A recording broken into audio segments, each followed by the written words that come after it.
Olá você, espero encontrá-lo muito bem. Você está no TopoCast, o seu programa de desenvolvimento socioambiental responsável para além das narrativas. Seja muito bem-vindo. Hoje o nosso programa vai abordar um dos temas mais estratégicos da nossa atualidade. Estamos falando da mineração.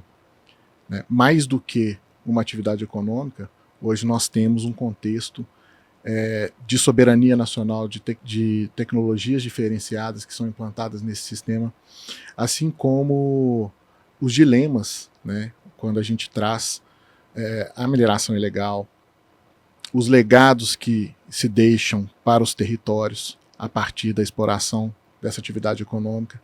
Enfim, vamos tentar desmembrar toda essa complexidade de temas para trazer informação a você. Esperamos que isso venha a trazer insights importantes para a sua atividade. Agradeço a sua audiência e principalmente a presença dos nossos queridíssimos convidados que estão aqui hoje. Eu tenho a sorte de contar com o nosso querido amigo Leonardo Gandara, um advogado de uma jornada absolutamente vencedora, e que está sempre aí nos fóruns de discussão das melhores soluções para o setor ambiental e para o setor minerário. Conto hoje também com a presença do meu amigo de longa jornada, Enio Marcos Fonseca, o velho lobo, que nos brinda hoje com a sua presença, com suas vivências, experiências, e quem sabe hoje, Enio Marcos, nós vamos ter, eu estou muito confiante, tenho certeza disso, teremos mais um programa de impacto e que venha trazer valor para os nossos ouvintes. Léo, passo a palavra para você, gostaria que você se apresentasse para a nossa audiência, falasse um pouquinho da sua vivência, da sua jornada até aqui, e também, se você puder fazer uma breve introdução acerca do tema que a gente separou para falarmos hoje. Seja muito bem-vindo, meu querido, e agradeço, antes de mais nada, a sua presteza e atenção em nos atender. Enfim, eu que agradeço o convite de estar aqui para poder discutir um tema tão importante para nós, para a sociedade, para o estado de Minas, para o Brasil e para o mundo, obviamente, e um tema que ele é bastante suscetível a críticas, como qualquer outro, e tem que ser mesmo, mas que ele precisa ser um pouco entendido de uma forma um pouco mais ampla, A gente teve um bate-papo num dos nossos encontros, que a mineração, em regra, ela comunica mal, Isso eu acho que não é novidade nenhuma, todo mundo fala isso, eu não seria o primeiro nem seria o último a falar disso, Então é tentar comunicar, tentar trazer essa proximidade, O que é a mineração, o que ela faz, o que ela pode agregar para a sociedade, Quem já teve a oportunidade de morar em cidades mineradoras, eu acho que percebe isso com mais clareza, Quando a gente fala dos grandes centros, eu acho que tem um pouco mais de dificuldade de ter essa proximidade, Curiosamente, eu acho que eu estou falando aqui em Belo Horizonte, Belo Horizonte, capital de um estado que não tem nem como afastar a importância da mineração, afinal o nome dele é Minas, Uhum. Belo Horizonte, curiosamente, tem pouco conhecimento da atividade mineral. Olha que coisa interessante, circundado por Minas, exatamente. E vou adiantar, eu me arrisco a dizer, apesar da cidade, grande parte do PIB do município de Belo Horizonte ser vinculada a serviços, eu me arrisco a dizer que grande parte desses serviços, de alguma forma, tem uma conexão com a atividade mineral. Se a gente for falar, esse estúdio que a gente está aqui, isso aqui é fruto de uma atividade mineral, uma discussão mineral. A gente vai ter prestador de serviços, advogados, contadores, enfim, uma série de outros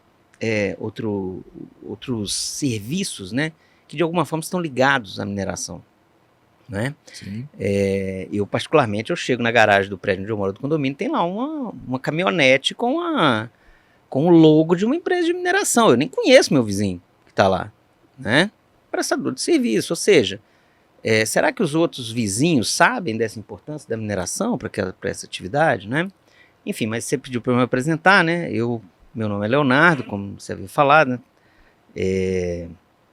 eu trabalho há muitos anos na mineração, a gente brincou assim, a gente começa a entregar a idade, Tive uma breve... A gente entrega a idade pelo currículo, mas a imagem permanece a mesma, né, Eno Marques?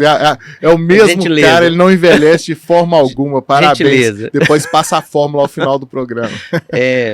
Mas eu trabalhei durante muitos anos na mineração de ferro, né?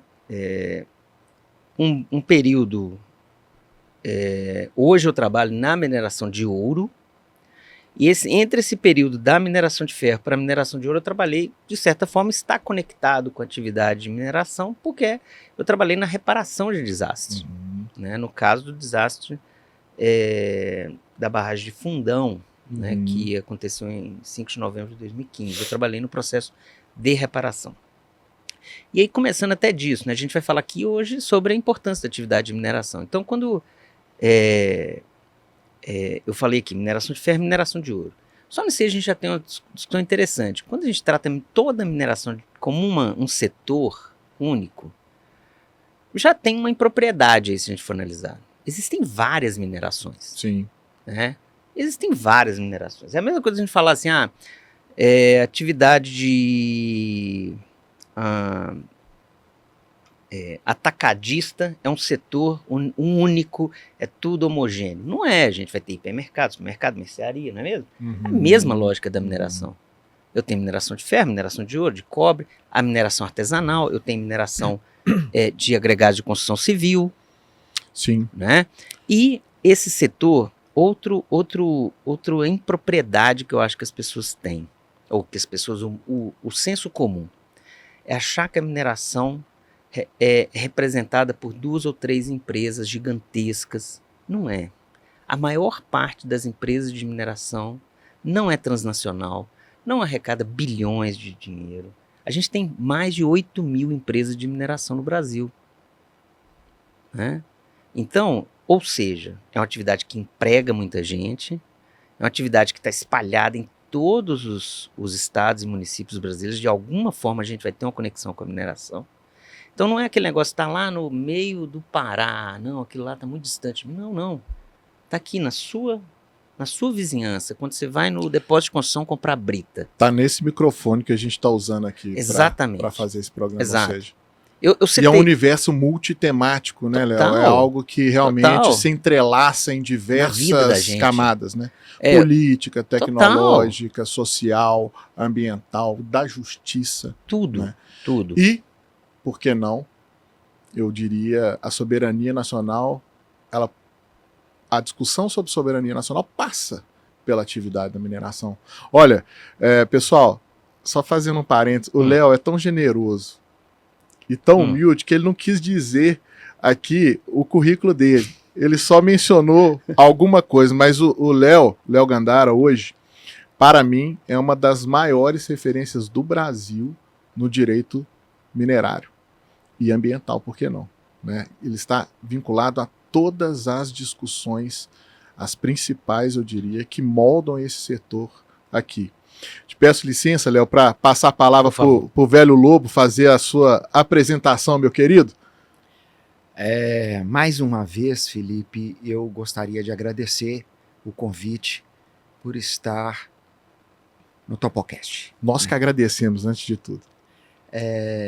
Eu tenho tido a felicidade de ter sido convidado por você em vários episódios, e isso me traz uma alegria muito grande, primeiro porque nós somos amigos há muitos anos. E em decorrência da amizade existem valores e propósitos que são muito afins. E essa iniciativa sua do Topocast, ela é uma iniciativa brilhante, porque cada programa tem discussões de alto nível, com convidados de alto nível, e tudo aquilo que nessa hora, né, é discutido, nesta 1 hora é discutido, traz realmente insights, né, para todos que assistem, muito além das narrativas. Então, eu agradeço mais uma vez. Especialmente hoje por estar aqui em companhia do Léo Gandara, que é realmente um profissional icônico, reconhecido nacionalmente e com certeza internacionalmente pela sua competência. A gente está junto em muitos institutos, associações, em eventos. quando nós temos livros editados e eu faço parte como coautor, com certeza o Léo também está presente pela competência que ele tem em colocar as suas ideias, né, em textos. E esse tema de hoje, ele é um tema muito caro, né, não só à sociedade brasileira, como à sociedade mundial. Afinal de contas, existem alguns valores, né, que colocam, né, a mineração como um insumo essencial à vida, né, do ser humano. Torna a vida possível no planeta, né? Podemos dizer isso. E ela está presente efetivamente, né, em tudo. Dizem que se você come é vegetal, mas atenção que pode ser que no vegetal você tenha, né, componentes minerais dos adubos, a água. Então ela está presente em cada um dos bens que você manuseia, né, no seu dia a dia. E o mundo sem a mineração, ele seria um mundo muito complicado, porque se você remeter a vida no tempo das cavernas, para que ela pudesse acontecer, eles precisavam de entrar numa caverna que é formada por mineral, ele tem uma lança com ponta de pedra. Olha como a mineração está presente, e toda a evolução da humanidade se deu através dos ciclos, a idade do ferro, a idade do bronze, né? Hoje uma idade da tecnologia que se baseia muito também nos insumos, né, minerais. A transição energética passa, sem sombra de dúvida, pela incorporação dos minerais também a esses processos, né, que vão fazer com que o mundo tenha um conjunto de emissões razoáveis, né, mais adequados, utilizando processos e outras tecnologias de geração de energia, as rotas tecnológicas. Bom, e aí essa conversa ela me é muito cara, porque eu tenho 42 anos que eu trabalho, né, nesse mundo do meio ambiente, né? Eu já trabalhei no Estado, no Instituto Estadual de Florestas, eu trabalhei em área de infraestrutura, 30 anos no Grupo CEMIG, trabalhando com a infraestrutura de geração de energia. Eu fui superintendente do IBAMA, né? Eu tenho uma consultoria ambiental estratégica, né, a PEC of Wolves, né? O meu trabalho de consultoria em sustentabilidade, ele se estende à atuação na área do agro, onde eu sou diretor da Alagro, da Academia Latino-Americana do Agronegócio, na Sucesso, sou conselheiro do Fórum de Meio Ambiente, né, do setor elétrico, tenho atuação também na área de mineração, onde hoje eu estou como diretor de Meio Ambiente e Relações Institucionais da SAM, né, Mineração. E essa questão, né? Você esqueceu de mencionar um instituto muito importante nesse contexto aí, muito bem, e faço parte, né? Eu imaginei que você, né, faria a posição. Nós temos também, dentre as muitas associações que a gente participa, eu estou junto com o Felipe e o Davi no recém-criado, né, Instituto Nacional de Terras Raras, né, que pretende ser um porta-voz, né, desse segmento que tem a importância estratégica de segurança geopolítica, né, que ele mencionou inicialmente. E, portanto, eu fico bem à vontade de participar aqui dessa discussão, né, no dia de hoje, junto com o Léo, e sob a liderança aí do Felipe, que vai conduzir, né, essa discussão. Muito bom, Enio Marcos. Lembrando que o INTR ainda vai ser lançado e nós teremos aí o fórum apropriado para a gente fazer esse lançamento. Já há mais de um ano trabalhando nessa concepção e nesse formato. Gente, então vamos iniciar aqui essa nossa jornada falando dos aspectos legais que envolvem a atividade da mineração. De um lado, a gente tem o Código da Mineração, né, criado ainda no século XX, sob uma ótica muito desenvolvimentista, né? E de outro, nos tempos atuais, a gente se depara aí com uma legislação ambiental cada vez mais sofisticada, né, Léo Gandara? Então, o ponto aqui seria onde estão os principais pontos de conflito? A gente poderia começar esse programa já tentando delinear aqui alguma coisa. Onde estão os conflitos que envolvem essa mineração hoje, Léo? Olha, Felipe, assim, partindo de uma questão de origem, né, ou uma questão básica para a gente discutir o assunto, a gente tem que fazer uma breve menção a um conflito, vamos chamar assim, de competência, que naturalmente vai gerar uma série de outras discussões, ou pelo menos todas as discussões que a gente tem hoje, que é, eu tenho uma competência que está lá no artigo 20 da Constituição, né? E aí você vai ter 22, 23, 24, enfim, os bens da União estão no artigo 20, né? Entre eles está lá os recursos minerais, são bens da União. Sim. Não pertence ao município, não pertence ao Estado, ao Distrito Federal, não, pertence à União, está claro.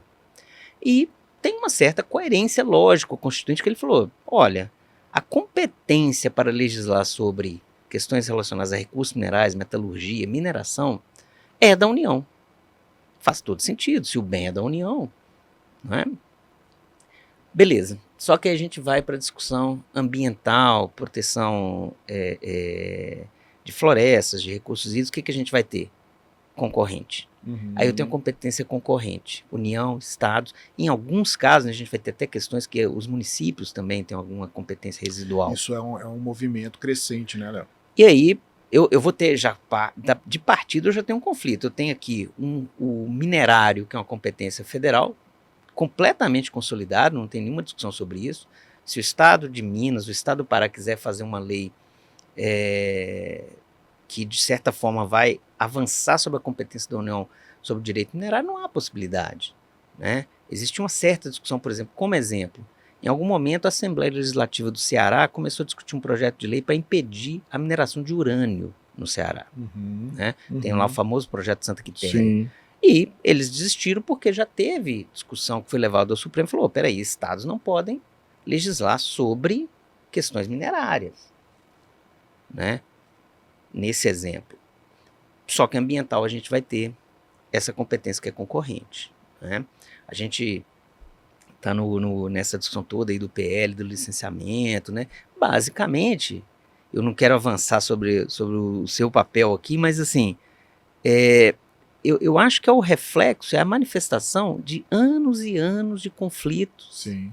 de discussões, de embates. Subjetivismos Total, extremos. E que chega uma hora que falou, peraí, o Congresso é a manifestação, a gente pode não gostar, a gente pode xingar, a gente pode achar ruim, criticar, mas ele é a representação popular. Exatamente. Aquelas pessoas foram eleitas. Ninguém ali caiu de paraquedas. E a representação popular, né, discutiu durante 20 anos um projeto de lei e ele foi votado.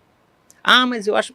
Você pode achar o que você quiser, né? Mas ele foi democraticamente discutido e votado, né?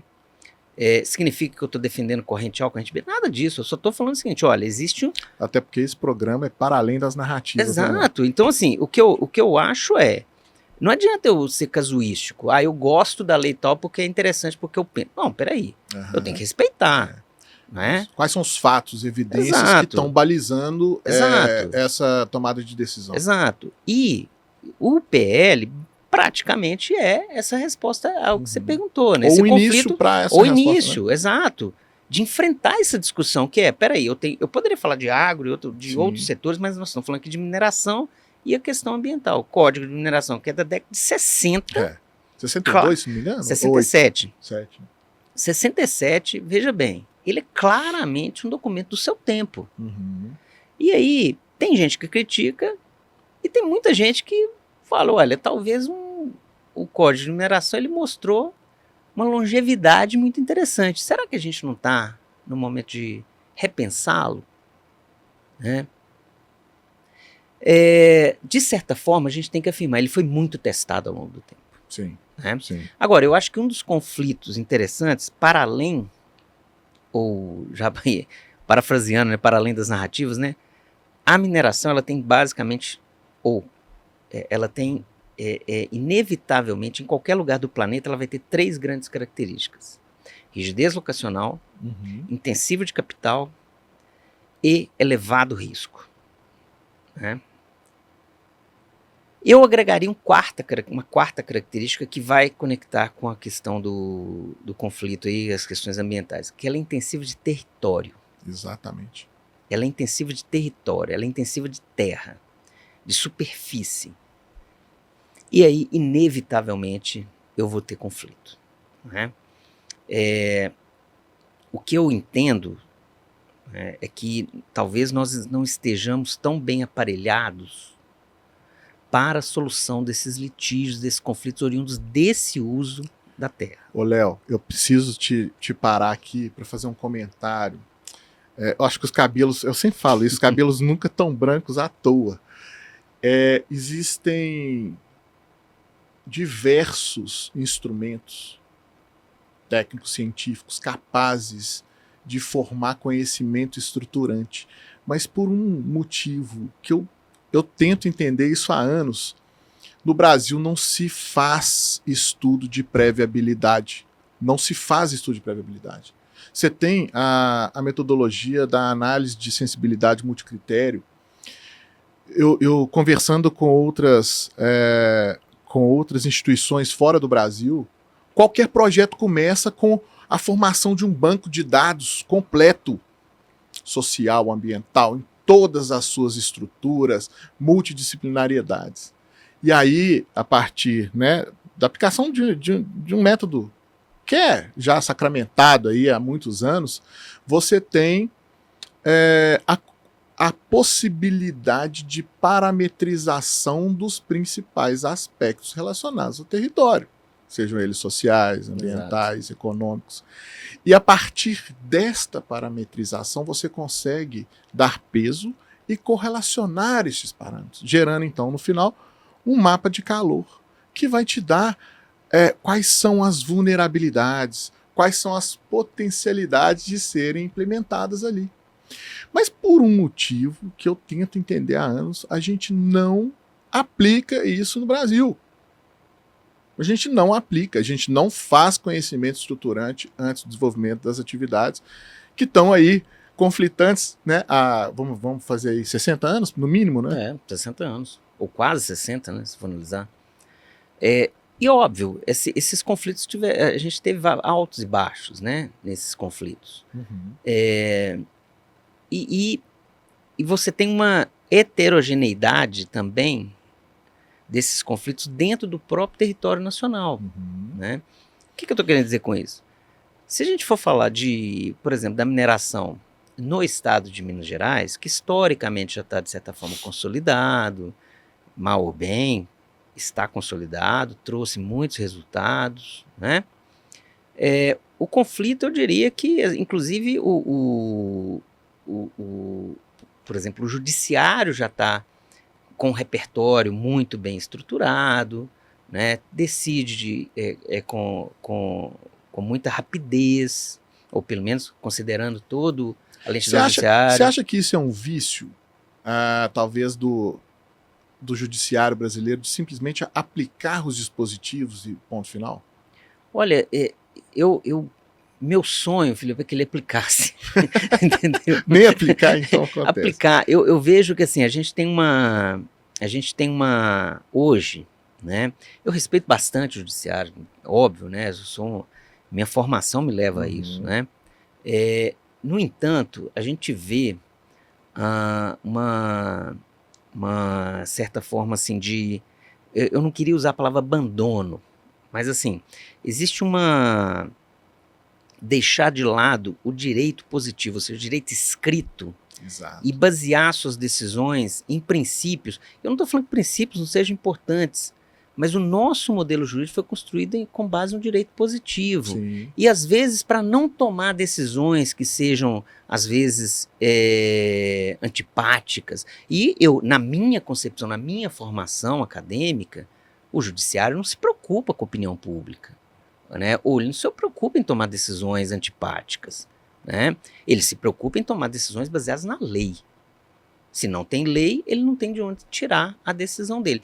E o princípio seria, como diria aí, eu não quero entrar numa parte muito acadêmica, mas a lógica do princípio ele é um mandamento de otimização. Ele tem que ser usado para otimizar uma decisão. Ele não é em si, pode ser usado para afastar a legislação. Senão a gente vai criar um nível de insegurança jurídica terrível, né? Imagina um investidor falar assim, olha, está escrito na lei que você pode fazer isso, mas, olha, mas não é bem isso. Peraí, né? A positivação, É uma né, da vantagem. norma, ela vem justamente para ordenar E para me dar uma essas relações, previsibilidade. né, entre Estado e as Exato. outras cadeias da sociedade. E para a gente, digamos assim, o direito ele tem essa característica, a positivação é para te dar uma certa previsibilidade e, digamos assim, pacificar, de certa forma, ou antecipar a pacificação de um certo conflito. Sim, Né? sim. Deveria, né? Ou pelo menos deveria. Né? Então, assim, a gente volta nessa questão. O direito minerário, como ele foi posto, né, pelo menos, igual a gente está falando aqui, há quase 60 anos, eu não vou criticar o Código de Mineração. Né? Eu acho que, ele, como eu disse, ele é um documento da sua época. Uhum. Né? E tem uma expressão que às vezes a gente usa de forma equivocada, do senso comum, que é anacronismo. Anacronismo é o olhar com o olhar de hoje para um evento, um ato ou uma lei que foi criada há 60 anos. Não dá para fazer essa comparação. Sim, Né? sim. Ah, mas o Código de Mineração ele deveria ter abordado as questões ambientais. Será que deveria? Gente, as questões ambientais, se a gente for colocar um marco, ela tem 50 anos. Não, a gente teve um programa aqui, Pregresso, onde a gente fez uma análise dos últimos 20 anos. Exato. Né, os estudos de impacto ambiental começaram mesmo a ser implementados no conceito que a gente tem hoje, tem 20 anos. Na prática mesmo, que a gente consegue ver foi isso. E isso eu acho interessante, né? Assim, pô, e aqui eu acho que, destacando, o Brasil tem um grande avanço na questão da legislação ambiental, muito avançada. Pô, a 6938, a Lei da Polícia Nacional de Meio Ambiente de 81, Sim, né? Antecipou muita coisa. Né? Mas eu acho que a gente tem um problema que eu não diria que é um problema, tá, Felipe? Mas eu vejo em algumas jurisdições, em algumas outras jurisdições que têm alguma tradição mineral, existe uma tendência de, digamos assim, concentrar as discussões minerárias, ambientais, sociais dentro dos instrumentos minerários, para não ter uma fragmentação muito grande. Né? Eu acho que, inclusive, é uma das discussões que a gente tem, né? Por exemplo, no licenciamento ambiental, a gente estava falando, né? O licenciamento se transformou num grande hub. Enio Marcos, mais do que ninguém, sabe disso, porque ele está numa trincheira, né, nesse atual momento dele, como diretor de uma mineradora importante aqui, né, da América do Sul, né, Enio Marcos? E esse hub que o Léo fala é justamente ali o balcão do licenciamento, abarcando uma série de esferas que, posso seguramente dizer, transcendem essa positivação da norma que a gente falava aqui. Enio, como que o Estado vem a ordenar esse processo? Você que esteve no Estado, como que você enxerga o papel do Estado como ordenador desse processo? A ANM, né, a Agência Nacional de Mineração, qual o papel de fato dela para participar do processo? E mais do que isso, como que essa intrincada rede de interesses se funde no balcão do licenciamento de processos minerários? A fala do Léo, que me antecedeu aqui nessas reflexões, ela com certeza ela poderia nortear um curso de especialização, né, de 6 meses, com discussões aprofundadas, né, sobre todas as questões. Mas eu queria dizer o seguinte, para entender a mineração, seria muito importante que as pessoas pudessem compreender ao longo da história como a sociedade, né, humana evoluiu, né, a partir da criação de conhecimento em alguns temas, e um deles, importantíssimo, foi a mineração.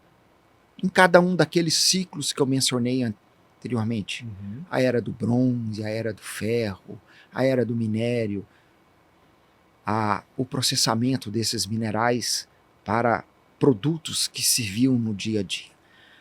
E conhecer também, em períodos recentes, como que a mineração ajudou a ocupar territórios, ajudou a gerar riqueza, ajudou a constituir nações, e tudo isso sempre é feito com um lado bom e também um lado ruim em cada um desses aspectos. Mas entender tudo isso nos leva também a especificamente no estado de Minas Gerais, entender como que a nossa ocupação, né, se deu através dos bandeirantes, principalmente a procura de bens minerais, como eles ocuparam o território e como as primeiras fundições vieram, né, para o estado de Minas Gerais, com apoio, né, de ingleses, e tudo isso se constituiu dentro da nossa cadeia econômica como um segmento muito importante, né, da economia mineral. Muita gente, né, ao longo desses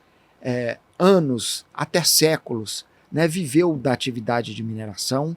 A mineração contribuiu ao longo de todo esse período com o crescimento, né, econômico, social do Estado, mas também, né, feita com tecnologias da época, e aí é muito fácil falar arcaica, que não cuidava do meio ambiente, mas era da época, aquele negócio há 200 anos atrás era feito com rudimentos, sem tecnologias, equipamentos adequados, então você tem passivos ao longo dessa história toda, mas ela está presente hoje e representa 4% do PIB do país.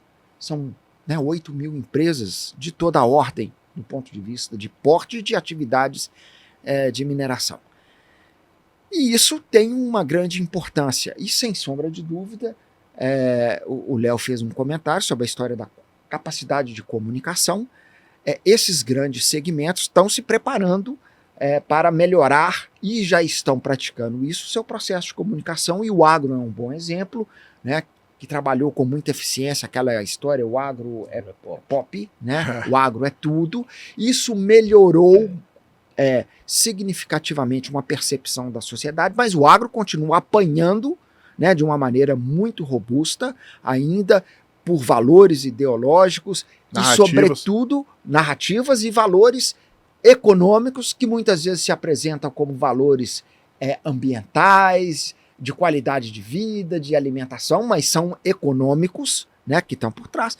E isso também serve para o setor elétrico, que se comunica mal, e para o setor de mineração, que principalmente depois dos desastres que aconteceram recentemente, está fazendo um esforço muito grande para criar protocolos, procedimentos, capacitação interna, e fazendo com que as empresas invistam muito seriamente em procedimentos que levem, né, à obtenção do licenciamento social, que é a capacidade, né, de você se viabilizar, implantar e operar com o aval da sociedade, em especial aquela sociedade que está diretamente afetada na sua área de influência direta do empreendimento.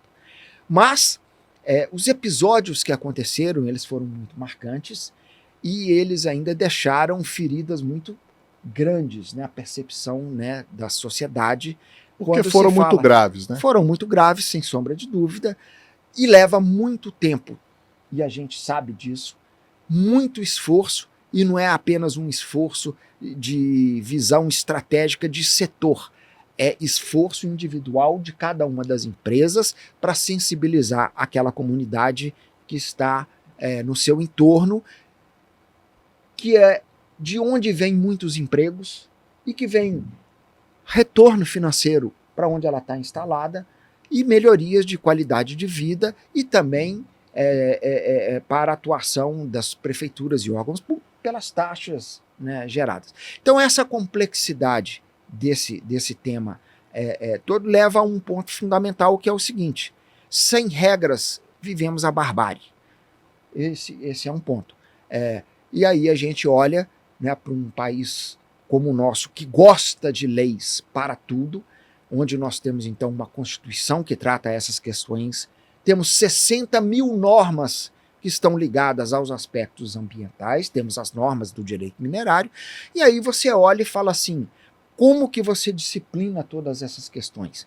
Através das ações de Estado, sejam elas que estejam vinculadas à criação dos instrumentos legais e normativos, seja através da atuação dos órgãos do Poder Executivo, fazendo cumprir aquilo que está estabelecido, né, na legislação, promovendo a integração entre diferentes atos normativos, né, setoriais, e você tem no meio dessa história toda os órgãos de controle que estão aí atuando, você tem o Poder Judiciário, e eu me permitiria encerrar essa primeira fala aqui e dizer o seguinte: eu sou da área da engenharia, né, não sou da área do direito, mas sou operador, sem sombra de dúvida, nos meus 42 anos, das questões do direito.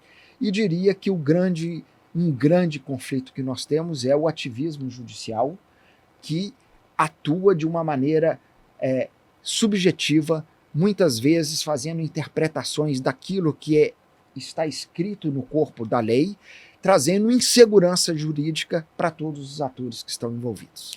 Bom, eu posso presumir por essa primeira rodada que o balcão do licenciamento ele está concentrando, né, ele faz esse funil e mistura tudo em um caldeirão, tudo que é imprevisível está sendo então discutido no ambiente pontual do espaço-tempo, podemos chamar assim.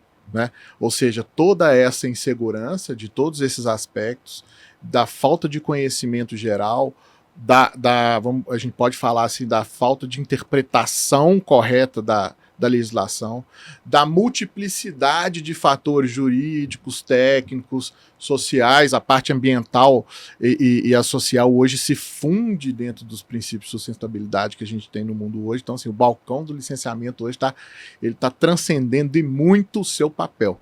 Né? Podemos encerrar essa primeira rodada com essa conclusão.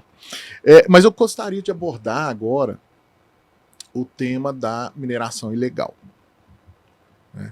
A mineração ilegal, ela traz não somente o comprometimento, a extinção de biomas, ecossistemas, contamina os rios, sobretudo na Amazônia, onde você tem até um favorecimento da criminalidade, né, por meio dessa atividade ilegal, né, essa atividade informal. E eu gostaria de obter dos senhores algumas perspectivas acerca desta outra linhagem que abarca o tema mineração. O que vocês teriam a contribuir sobre isso? Acho que pouca gente fala sobre isso no Brasil hoje, hein? Mineração ilegal e os seus impactos. Como que o Estado vem a controlar isso, hein, Léo? Eu até estou pegando aqui uma colinha, na verdade. Não, é porque eu comentei sobre isso recentemente com uma pesquisadora inglesa, a Hannah Wendland. Ela queria fazer uma pesquisa sobre a mineração na América Latina.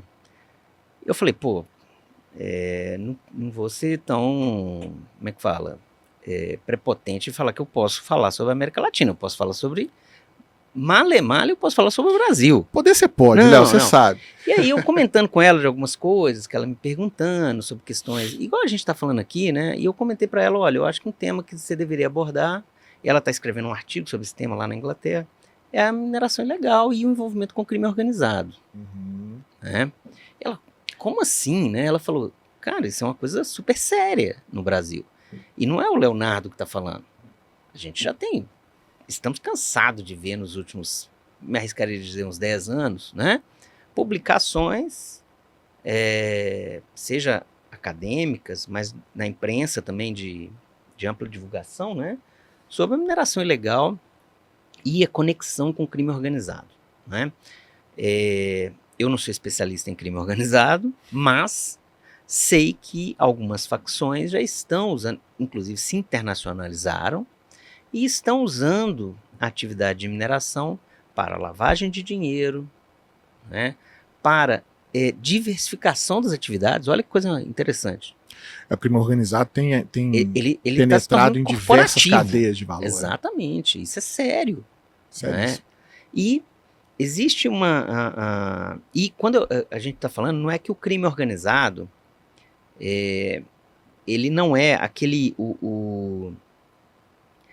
A gente tem uma tendência, de novo, né? Quando eu falo a gente, estou generalizando. É o garimpeiro lá na draga que é o criminoso. Não, ele é tão vítima quanto outras pessoas. Sim. Né? Mas existe uma cadeia de equipamentos, fornecimento de insumos que está cooptada pelo crime organizado, né? Existem iniciativas do poder público? Existem.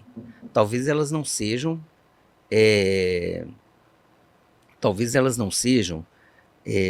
eficientes a ponto de eliminar o crime organizado, tá, Felipe? E aí a gente poderia falar várias coisas de problema de pessoal, enfim, de estrutura. Fiscalização, porque é difícil, um território gigantesco o Brasil, não é? Mas eu acho que falta uma coisa, e para não, eu tenho, né, um grande amigo, professor do UFMG, o Leonardo Correia, ele é um professor, inclusive dentro da área de direito econômico, eu falo, olha, para acabar com o crime organizado, é muito importante comando e controle, é muito importante fiscalização, né, ações lá pontuais, né, que eles chamam de retirada daqueles grupos, né, nos ambientes de mineração ilegal, né, mas tem que ter iniciativa econômica. O que é isso? Se você não asfixiar os mecanismos de financiamento da atividade de mineração ilegal, olha, vai ser muito triste, porque é enxugar gelo. Enquanto você não, de alguma forma, criar mecanismos de limitar, né, de forma inteligente, o financiamento da mineração ilegal, olha, vai ser uma operação aqui, extinguir a operação ilegal hoje aqui e amanhã ela vai estar em outro lugar, né? A forma, na minha modesta opinião, é por meio de mecanismos de restrição de capital, mecanismos de inteligência mesmo financeira, né? Por exemplo, e eu vou dar um exemplo aqui, gente, não é o melhor, né? Porque assim, a gente tem que pensar, isso não foi discutido com ninguém, mas assim, é ter limitações mesmo, por exemplo, por lavra garimpeira, de movimentação de dinheiro, você tem que criar limitações. Sim. Né? Porque há um uso. E quem sofre com isso é quem busca trabalhar na legalidade. Cooperativas, nós temos várias cooperativas de garimpeiros no Brasil, honestas, que fazem um trabalho muito interessante, mas que podem ser indevidamente mal avaliadas por causa do uso indevido por outras pessoas. Como é a mineração também. Existe uma mineração responsável, mas existe também aquela que é o que a gente está discutindo aqui exatamente, não é? Então a mineração ilegal é um problema, meu sonho é que a gente pudesse ter realmente atividades bem estruturantes, para usar a sua expressão, estruturantes, de eliminar ou pelo menos diminuir muito a mineração ilegal. Infelizmente, eu vou repetir o que você falou, infelizmente, Polícia Federal, os ministérios públicos já sabem disso. Existe digamos assim, uma permeabilização dentro da sociedade brasileira. Né? Então não é a mineração ilegal que é o foco do crime organizado. O crime organizado viu a mineração como uma tremenda oportunidade, né? De lavagem de dinheiro de drogas, né? Principalmente de drogas, mas de outras atividades ilícitas também, né? E esse é um problema que a gente tem. E me desculpa, só vou ceder um pouquinho meu tempo aqui, Felipe. O tempo é todo seu. Não, é só um tempo que eu acho que conecta com o ponto que você falou no início. Isso. Historicamente, e em todos os países que possuem recursos minerais que sejam viáveis de exploração, porque efetivamente todo país tem recurso mineral. Tem aqueles que não vão ter viabilidade de exploração, não vão ter em quantidade suficiente. Mas interessante que recurso mineral, independentemente do momento ou do país, ele está conectado com soberania. Exatamente. E a pessoa fala, por que recurso mineral tem a ver com soberania? Porque tem a ver com poder. E define as lógicas geopolíticas que a gente vê, inclusive dentro de um processo militarista que nos últimos anos vem se intensificando. Exatamente. Quando a gente vê qualquer discussão, conflito de fronteira, a gente está vendo, aqui no Brasil a gente não fica vendo, não sai no grande...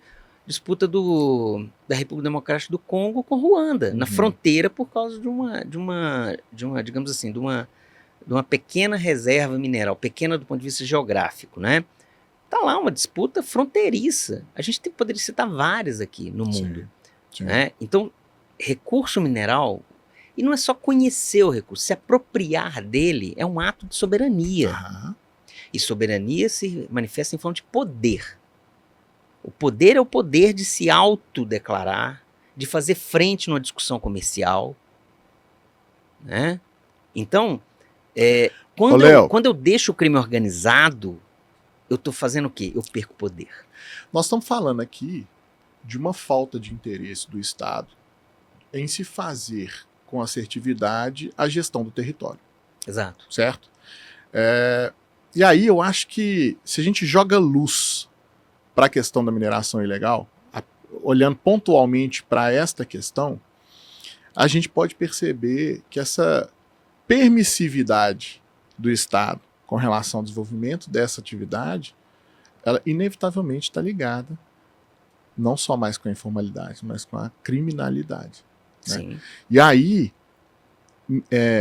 a gente fazendo aqui uma junção com outro tema que é afim a essa questão da falta de interesse da gestão do território, a gente pode também trazer o legado da mineração. Quando o último caminhão sai da mina, com o último carregamento daquele minério que foi ali extraído, o que fica para as populações, o que fica em termos da qualidade de recuperação daqueles ambientes que foram alterados, enfim, como que a gente pode perceber essa, vamos dizer, incapacidade ou falta de interesse da gestão do território dentro dessa perspectiva, dessa nova perspectiva?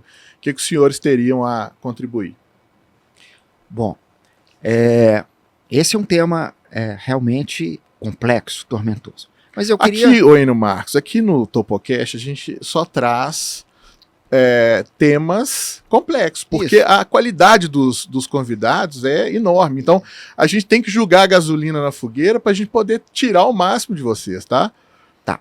Eu queria dizer o seguinte, quando eu contei a história da ocupação do território, ela foi feita por garimpeiros. Sim. Garimpeiros acabaram sendo levados a uma percepção da sociedade como bandidos por conta de algumas atividades garimpeiras patrocinadas por gente inescrupulosa, bandidos, com estruturação pesada, com balsas e coisas desse tipo, uso de mercúrio, atividades ilegais, mas eu pontuo e digo isso aqui em função de ter participado muito recentemente do seminário de pequenas e médias empresas lá em Goiânia, recentemente, onde um líder político que representa os garimpeiros pontuou muito a legitimidade da existência dos garimpeiros ao longo da história do Brasil e do direito que eles têm também de operar, né, lavras garimpeiras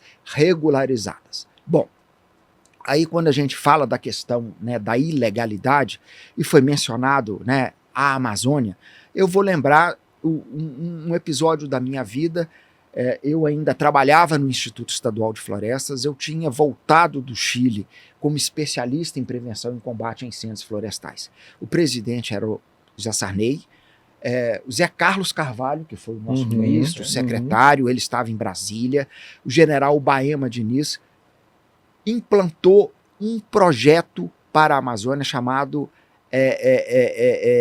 esse projeto ele tinha o objetivo... Salve a Natureza, alguma coisa nesse sentido, que tinha um propósito de fazer um diagnóstico completo das atividades existentes na Amazônia e um prognóstico de soluções em todos os aspectos sociais e econômicos. O programa Nossa Natureza, lembrei aqui agora. Muito bem. Esse programa ele era completo em todos os aspectos econômicos, sociais e visava você entender a Amazônia, entender os hoje mais de 20 milhões, na época era menos, de moradores que estavam lá e o direito que eles tinham ao acesso à economia, à qualidade de vida e essas coisas todas. Porque não era só o comando, o controle já era percebido naquela época que ia resolver. Eu, muito recentemente, enquanto estive no IBAMA, né, pude participar, o IBAMA participou das GLAs que foram feitas lá na Amazônia para combater o crime organizado de mineração, de desmatamento, né, e atividades afins, exportação ilegal de toras, enfim, essas atividades todas. E a gente chega à conclusão de que isso não é suficiente, tanto é que o crime organizado, conforme as notícias que a gente tem visto, né, está ocupando todo aquele território.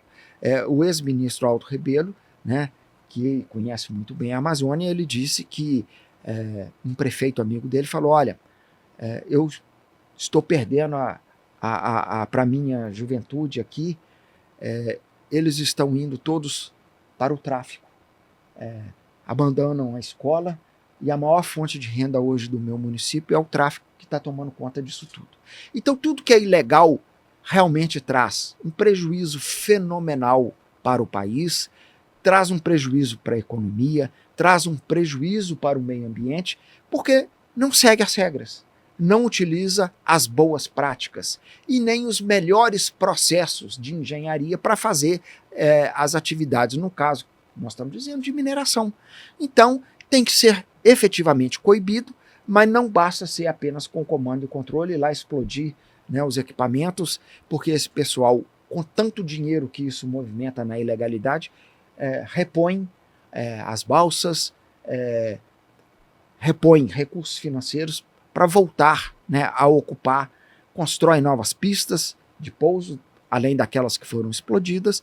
Então, é realmente uma ação, né, de Estado, né, permanente, mas também é preciso lembrar que o Estado não é tudo, né? O cidadão também que compra um ouro, que não faz ideia de que ele seja, né, ilegal, e não é só o cidadão, é o comerciante europeu que faz essa compra ilegal de ouro também, por exemplo, ouro e outras pedras preciosas, eles também estão ajudando muito de uma maneira irresponsável que essas atividades ilegais se perpetuem.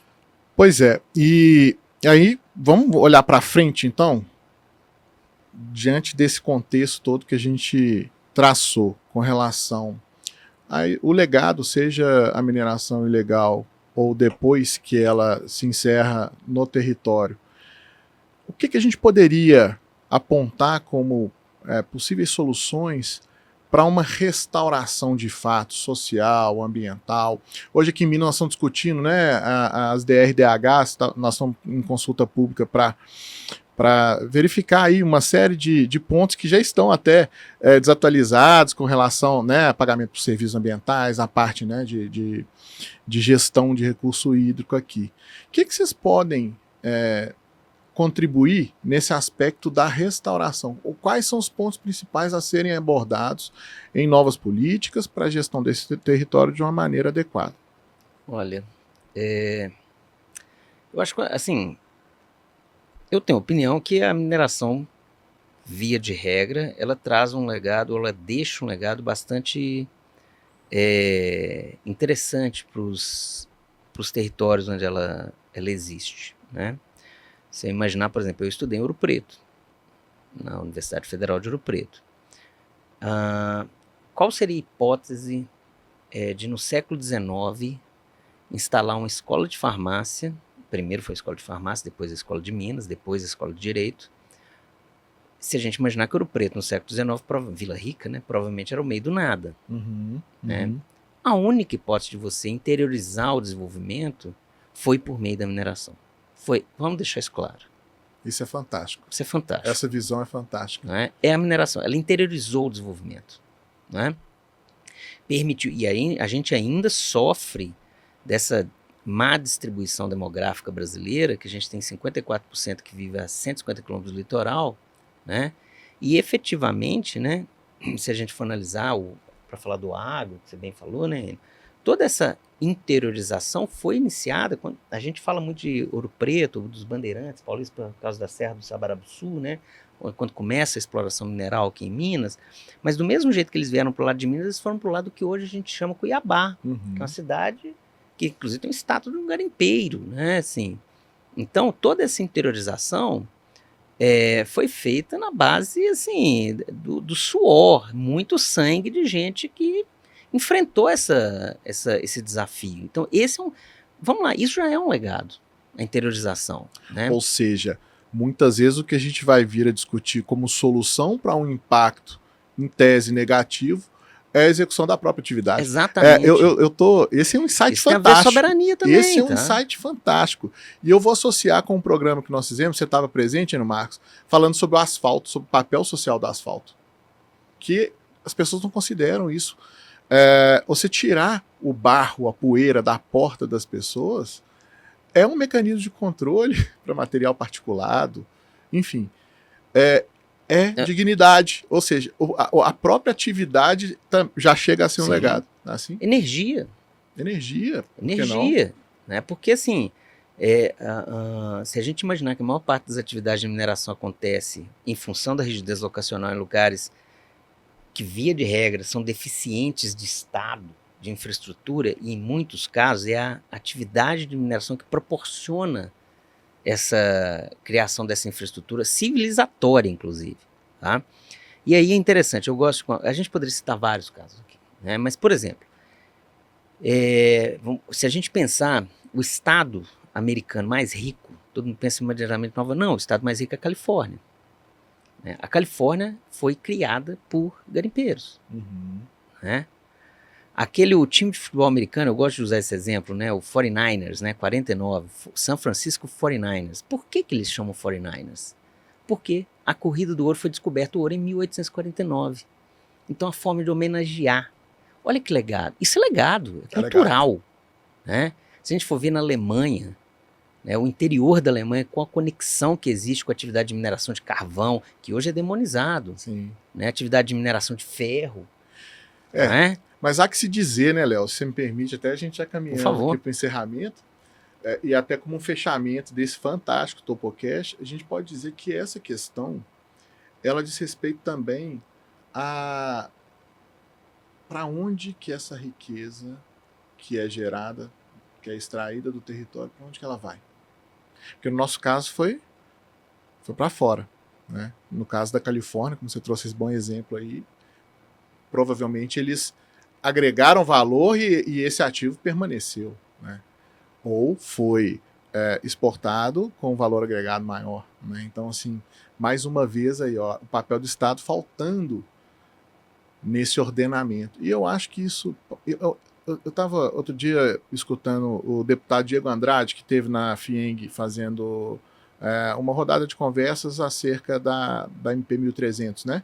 Que vai tratar do marco regulatório da energia. E ele falava uma coisa interessante, ele já está há 2 ou 3 mandatos, enfim, e ele falava assim, gente, os deputados federais, os parlamentares em geral, eles têm boa intenção, muitas vezes eles não sabem como fazer.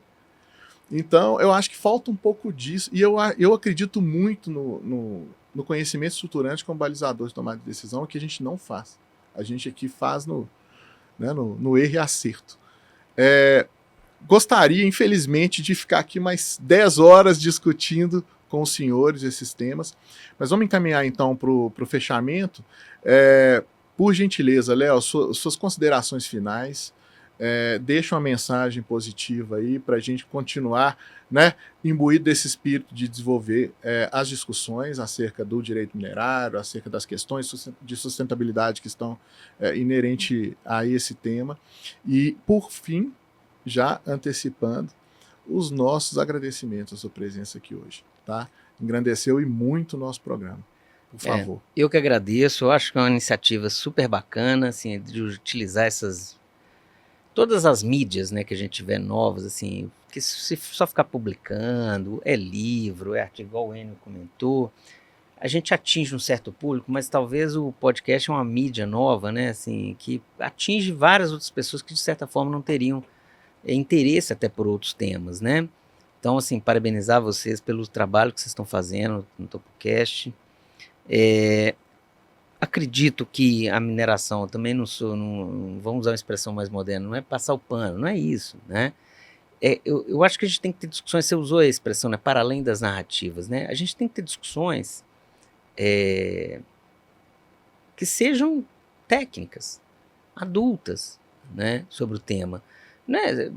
Eu acho que a gente esvazia muito a capacidade de discussão, de gerar impacto. Isso que você falou, de gerar outras atividades. Pô, eventualmente a gente precisa de um debate grande para exatamente agregar maior valor à discussão, trazer peraí, a mineração, a gente gera riqueza, mas será que a gente como é que a gente fixa mais essa riqueza no território? Opa, tem que fazer isso, tem que fazer aquilo. Todo mundo seria legal participar dessa discussão, né?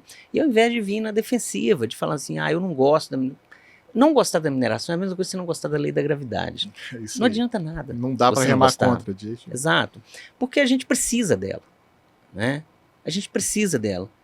Então, assim, é melhor, então, que a gente precise dela, que a gente consiga atuar de forma responsável e que a gente consiga realmente fazer parte e liderar esse processo, ao invés de ser liderado.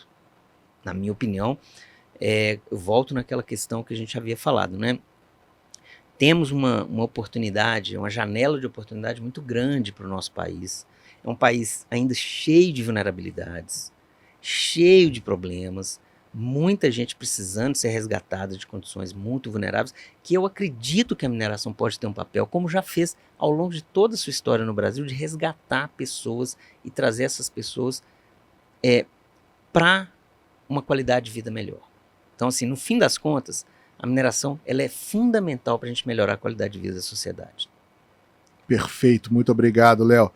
Enio, suas considerações. Eu para encerrar, Felipe e Léo, eu gostaria de pontuar muito rapidamente o seguinte. Como contribuição, a Lei Geral de Licenciamento Ambiental, que é mais uma norma, mas muito importante dentre aquelas 60 mil, que tem a mineração de volta para que ela siga também os instrumentos de padronização ao processo, porque as outras normas tratam do rigor de como você vai licenciar e gerir as questões ambientais. Essa é uma contribuição, né, importante. E uma outra final é desejar que, diante da aplicação das tarifas diferenciadas que o governo dos Estados Unidos está aplicando ao Brasil e a muitos países do mundo, e que vão atingir setores importantes, inclusive, né, o da mineração, que haja a capacidade das lideranças políticas de dialogar e buscar uma posição que possa ser boa para todos os países e que não prejudique as populações, tanto as nossas, e que estejam ligadas às atividades econômicas, inclusive da mineração, quanto à população dos Estados Unidos, que acaba também, pelo aumento dos custos, impactando a economia local e prejudicando também a população. Então fica essa reflexão final aqui e agradecer mais uma vez o convite feito. Nós que agradecemos, Enio Marcos, e surpreendentemente eu acho que nós conseguimos fechar essa cadeia de discussão com uma conclusão, né? Até a partir da própria, enfim, a PL que está sendo, agora segue para a sanção presidencial, mas com chance de passar. É um primeiro passo, né, como uma iniciativa do Estado em começar um processo de ordenamento dessas cadeias econômicas e que tem um impacto grande na nossa legislação. Ou seria, melhor dizendo, a legislação como um impacto nessa atividade econômica. Então você aí não perca esse TopoCast, que trouxe insights muito interessantes acerca do tema mineração e que certamente vão te ajudar nas suas atividades profissionais. E mantenha-se sempre ligado conosco. Afinal de contas, o TopoCast é o seu programa de desenvolvimento socioambiental responsável para além das narrativas. Muito obrigado, um forte abraço e até a próxima.